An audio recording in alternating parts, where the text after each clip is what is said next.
Olá galera, sejam todos bem-vindos a mais um vídeo aqui no meu canal Nata Pessoa. E hoje, pra quem tá chegando no canal agora, eu tô fazendo uma análise completa sobre todos os filmes da franquia Sexta-feira 13 semanalmente. Cada semana é um capítulo da franquia Sexta-feira 13, onde eu falo sobre como foi feita a produção, como o filme foi criado, a origem dele, faço um resumo completo do filme, do início até o final, trago várias curiosidades sobre a produção e ainda trago uma mini opinião, uma mini crítica sobre o filme com direito à avaliação final. Então, simbora falar um pouco sobre esse sétimo capítulo da franquia Sexta-feira 13, que virou um tipo de Carrie a estranha, mas de propósito. Então, quem chegar primeiro, ganha!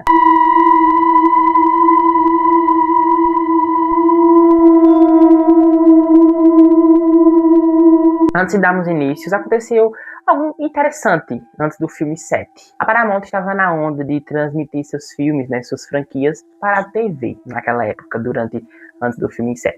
Foi aí que contrataram o produtor do filme original de Sexta-feira 13, Frank Mancuso Jr., para que trouxesse essa marca para o jogo. Só que essa nova ideia de Frank não teria nada a ver com os filmes de Sexta-feira 13. Além do título e, obviamente, do produtor, que tinha envolvimento com o filme original. Inclusive, aqui no Brasil, esse projeto de Frank chegou com outro título, que tinha bem mais a ver, que era A Loja do Terror. Já que tem muito mais sentido, pois a série foi feita ao lado de um tal de Larry Bell Williams, e que falava sobre uma loja cujo dono dela tinha feito um pacto com um tinhoso que concedia a ele imortalidade e riqueza, em troca de vendas de antiguidades amaldiçoadas. Aí depois que o velho morre, a loja é passada por sobrinhos, que devem recuperar os objetos para que não causem mais perigo por onde passar. Agora o resto da história e muito mais sobre, eu não vou poder fazer um revisando, Mas quem tiver interesse é só procurar para assistir, porque o conceito é bem interessante. A série ainda chegou a 3 temporadas, mas acabou não tendo um final. Ela não foi cancelada porque era ruim, não. E sim porque ela tinha um nível de violência um pouco mais absurdo, não comparado aos filmes de hoje, mas tinha sim uma violênciazinha ali e passava em horário nobre. Digamos que ultrapassando a intolerância da época. Já que um grupinho bendito de religiosos foram atrás dos realizadores da série e inventaram um monte de coisa e acabaram tendo que cancelar, graças à intolerância de ambos. Não vou revisar a série porque são cerca de 72 episódios no total, então não tem como revisar. Mas, como eu falei, vale sua assistida porque o conceito dela é muito peculiar, interessante.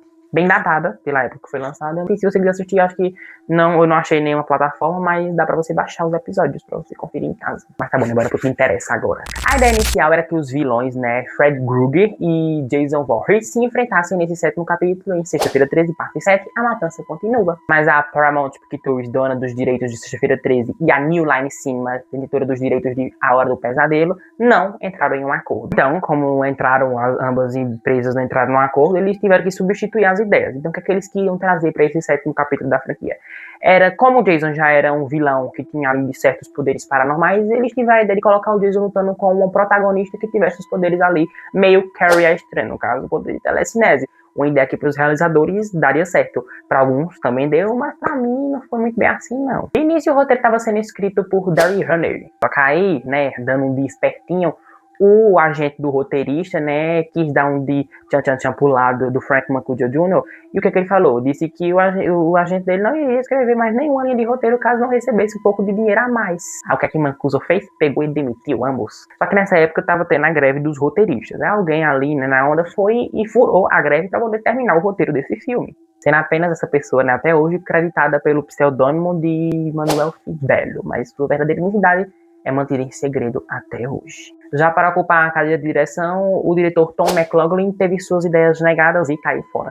Quem foi então chamado até então foi o maquiador John Carbuchel. E assim, com um orçamento de 2,8 milhões de dólares e um prazo para terminar pós-produção, produção, elenco, gravação, edição, entre tudo isso em 5 meses, o filme só chegou em 1988, no dia 3 de maio desse mesmo ano. E aqui no Brasil só em outubro. Alguns meses depois de Jason ter sido aprisionado no lago Crystal Lake, uma menininha chamada Tina escuta seu pai batendo na sua mãe e sai correndo até um barco no lago. Até que seu pai chega pedindo desculpa, mas a menina virada na gota deseja com todas as forças que seu pai vá de Vasco. Quando o pira afunda, ele afunda junto com tudo, mostrando que ela tem poderes de telecinese. E claro, se arrependendo logo em seguida e ficando assim traumatizada. Mais ou menos 7 ou 10 anos depois, mesmo passando em vários psiquiatras, nada de melhorar do trauma, ela inventa moda e manda ela voltar para a casa de infância para que ela aprenda a lidar com a culpa.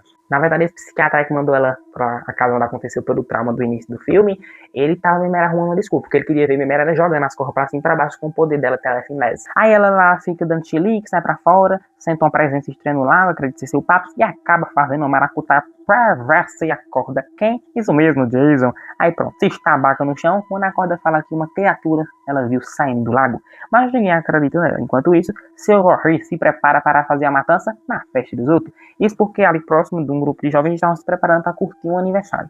A primo do aniversariante faz amizade com Tina e ela conhece a patota da vez que não vou nem perder tempo falando quem é quem. Pergunta tudo de arrasta já já.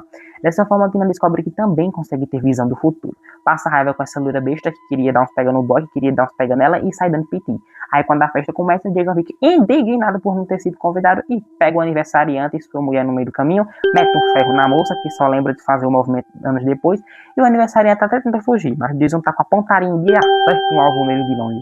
Aproveitando o caminho da festa, Jason encontra um casal acampando e atravessa o peito do carinha. E a mina já estava enrolada no saco de dormir e mete ela numa árvore. Agora o brucutuzinho vai ter que dar uma seguradinha nas forças dele, porque ele vai ter muito jovem besta aqui pra dar fiapo. No dia seguinte, Tina escandalosa volta para casa à procura do boy, mas acaba mesmo levando a provocada da loira velha amostrada, onde acaba estourando o colar da mocreia, com o poder da sua mente e faz o de sempre, que é sair correndo dando chilique. Ela volta à sua cabana e avisa o doutor que está tendo visões, mas ele não acredita nela e dá mais um escândalo e arremessa uma TV em cima do doutor. Até tenta sair pela porta de novo, mas o bonitão aparece no meio do caminho e impede. E depois do filme de 6 a gente não ter visto nenhuma cena de nudez, aqui o diretor fez questão de mostrar foi tudo. Quando um casal decide tomar banho no lago, como vieram ao mundo, agora o teletransporte dele tá mais avançado do que nunca e ele acaba metendo uma nádega na cara do homem. Já a mulher, o diretor fez questão de mostrar tudo. A respeito a ela, foi levada para as profundezas pelo vilão. A festa tá mais morgada que tudo e o povo atrás de frescar, até que a Margarida se arruma toda para impressionar os machos, mas encontra um corpo no meio do caminho, corre para brincar de pega-pega com o dedo no celeiro, mas como ele é craque, acha a mulher e manda ela para a terra dos pés junto. Enquanto isso, na casa tem vários casais furando tudo ao mesmo tempo. Aí desvesta a ousadia e toca o terror. Amassa a cabeça de um, dando um negócio no olho da mulher, mete um negócio no bucho do marmanjo, taca na cara do sujeito, arremessa a minha da janela, e só quem escapou de falecer foi a loira besta que estava atrás do macho, que estava atrás da Tina, que nessa hora já tinha dado um escândalo, fugido com o carro e batido, e voltado, além de ter causado a morte da mãe que estava a procurar, mas foi feita de escudo pelo psiquiatra Megero. Mas se você se indignou aí como eu, com a covardia desse psiquiatra velho de besta, pode ficar tranquilo que já já o Deus vai dar um jeito nele. Isso porque o assassino dá uma lição nele com uma serra no bucho. A escandalosa então encontra o corpo da mãe e do resto do povo e passa a enfrentar o Deus. Ela bate de frente com o vilão, amarra ele com umas raízes e o mergulha numa poça de lama, para logo em seguida puxar o fio do poste e dar um choque no maldito. Tina corre até uma casa mais Jason, invade, quebra na janela, Tina fecha a porta, Jason abre a porta, Tina joga o sofá, Jason rebata o sofá, Tina taca um jarro de planta e tenta fugir, mas como ele é mais rápido, levanta e recebe um telhado em cima para ficar esperto. Tina então chega até a casa em que o boy dela tá e diz que Jason tá morto. Porém, a mocreia descobre da pior forma que ele não tá morto. Quando ele toma uma machadada na cara, rola uma correria da gota, Jason toma uma lustrada, o casal tenta fugir, Tina espreme a cabeça do sujeito e a cara nojenta dele surge, ela enfoca ele com um cabo de luz, o chão explode, ele se estabaca, Jason puxa ela, joga uns pregos na cara do vilão, até que finalmente Tina joga gasolina no monstro e faz um churrasquinho no pé e escata, plimba, tipimba, tipimba, tupumba, tudo. Mas não acaba por aí, pois ele volta e dá um chega pra lá em Tina e no seu boy, quando ela invoca o defunto do seu pai que sai do lago e leva o vilão novamente para a profundeza do rio.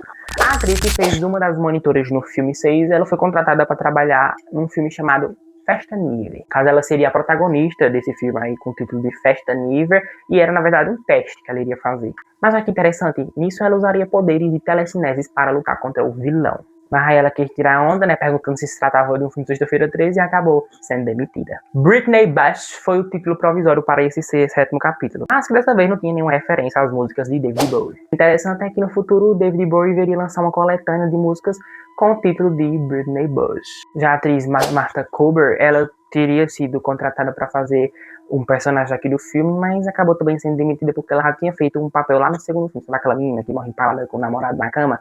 Pronto, no segundo capítulo da franquia era ela, então ela tinha feito e acabou não sendo escalada. Dessa forma, quem acabou assumindo no final o protagonista aqui desse filme foi a Lynn Park Lewson, já que ela tinha ali 26 anos e tiveram que meter reboco na cara dela, maquiagem, pra ela parecer bem mais nova. Infelizmente, a atriz já não se encontra entre nós. O ator que fez o Jason no filme 6, o C.J. Graham, ele era para ter repetido seu papel aqui nesse filme. Mas o diretor aqui do filme, John, ele ficou impressionado com a performance do dublê Kenny Hodder, já que no filme Condenação do Além ele tinha comido minhocas vivas, fazendo com que os realizadores quisessem que trouxessem ele para o filme. E o bicho entregou performances tão maravilhosas nesse filme aqui, que ele viria fazer o papel do Jason por mais 4 filmes. E só nesse filme, o Kenny Hodder, o dublê do Jason aqui, ele passou por tremendas pelejas, viu? Caiu o telhado na cabeça dele, foi queda, o ator teve que arremessar uma mulher na árvore, só que obviamente aquela posição que ele estava fazendo era muito prejudicial para a saúde. Isso porque, obviamente, não tinha ninguém dentro do saco, mas tinha lá um manequim pesando 45 quilos e fazer várias vezes a manobra para poder sair perfeito, isso deu até um dano na minha lombar. Outra peleja do ator foi a cena que o Jason cai da escada, ele quase teve um acidente fatal ali. E por último foi a cena do fogo, onde o Jason é incendiado. Ali, antigamente eles faziam usando vários truques, né? Mas aqui eles decidiram fazer de forma mais direta essa cena, já que pela primeira vez o ator passou cerca de 40 segundos embaixo de fogo. Mas claro, com proteção. Durante as filmagens, o camarim de Ken Hodder ficava um pouco mais distante dos demais, então teria que passar por uma estrada de terra. Certa noite, as gravações tinham acabado ali 2 horas da manhã, foi quando alguém chegou perto do ator e perguntou se ele fazia parte das gravações do filme. O Hodder achou a pergunta tão idiota que não foi questão de responder, fazendo apenas uma cara ao filho. Aí o ousado da pessoa perguntou novamente pra ele o que é que ele fez, soltou um grunhido que deixou tão amedrontado com a cena que saiu dando uns pés na canela. Quando foi no dia seguinte, o diretor John perguntou ao Hodder se ele teria visto o segurança local ali na região, mas ele tinha dito que não tinha visto. Só que o diretor não imaginava era que Kenner teria botado o Popadá nos pés da cara. Mas infelizmente essa história não é real, eu só coloquei aqui nas curiosidades porque eu achei engraçada. Como mais um filme dessa franquia novamente, o órgão de classificação indicativa, o MPAA, pegou novamente pesado. Por exemplo, era pra gente ter visto a Margarida, que é morta no porão, lanhada. Era pra gente ter visto mais cenas do espancamento da mulher na árvore. Era pra gente ter visto o busto do doutor lá rasgado. Mas todas as cenas foram cortadas. Até fizeram um material com as cenas não cortadas, mas quem tivesse interesse de assistir o filme, a Paramount acabou destruindo todo o material original com todas as cenas. Que acabou muito provavelmente decepcionando várias pessoas na época e até mesmo hoje que queria ver as cenas originais com tudo junto só. O diretor aqui, o John Carl Buescher, ele não se deu muito com a produtora nova que tinha chegado aqui nesse filme, com ideias que para um filme de terror não dava certo. As ideias da produtora que tinha chegado era ideia mais para filmes que fossem para ganhar prêmios. E o que a gente sabe, muito provavelmente, que essa franquia não é disso. Sabe a cena em que o Jason aparece sem a máscara, né, exposto ali o rosto horroroso dele? A produtora, ela tinha vetado essa cena porque ela tinha simplesmente achado a maquiagem horrorosa, sendo que estava maravilhosa. Mesmo assim, o diretor, que é o Bam Bam Bam, acabou deixando a cena e do jeito que ele queria e foi feito. Pelas costas delas, mas ainda feito. E a bicha era tão ousada que ela queria que excluísse até mesmo a cena em que o pai da Tina sai do lago. Só que o diretor não permitiu, porque o homem tinha passado não sei quantos minutos debaixo d'água, o ator, né? Mas ele acabou tendo que escutar a produtora e aí ele acabou descartando a cena, fazendo com que fosse apenas aquela ceninha medíocre em que o pai dela sai com a laminha no rosto, como a gente viu no filme. Detestou essa conveniência dela porque realmente, sinceramente, ficou muito sem graça. Infelizmente, Sexta-feira 13 parte 7, a matança continua, voltou para a mediocridade da franquia. E o filme anterior tinha feito de bom, isso aqui fez tudo ao contrário. Sem contar que são tudo sem graça. Tipo, só a loirinha mocanha aqui do filme, ela aparece mesmo de fato ali no final pra dizer pra que ver, que era só pra encher o saco do povo, no caso da protagonista. Sem contar com a censura tremenda que o filme pegou, perdendo boa parte da violência do filme, e sendo que a graça mesmo é isso da franquia. Se bem que todos os filmes dessa saga passaram por esse problema. E mesmo o filme 6 ter passado por isso, ele ainda assim conseguiu se beneficiar sendo o melhor capítulo da saga. Também não só foi por causa da falta de violência que esse filme fez com que ele se tornasse bem fraquinho. E sim as inconveniências preguiçosas e repetitivas, incluindo ainda a protagonista, que é insuportável. No meu ver, a única coisa que se salvou mesmo aqui foi o excelente visual, né, da maquiagem ali do Jason e o próprio vilão, né. E, inclusive, capricharam nos efeitos visuais práticos do vilão aqui. Realmente, show de bola.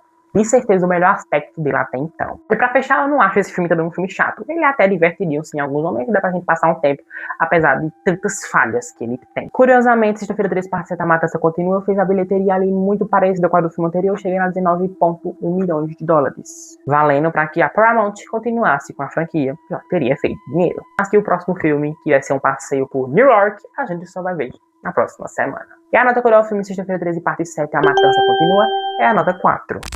Então, galera, esse é o vídeo. Espero muito que vocês tenham gostado. Se gostaram, deixa um like, se inscreva no canal e ative as notificações pra vocês sempre estar recebendo a vida de vídeos novos. Só lembrando, vídeos novos toda quarta e todo sábado ao meio-dia, quarta, meio-dia também, ou 6 horas da noite. É isso, gente. Um beijo, muito grato pela atenção de vocês. Até a próxima e tchau.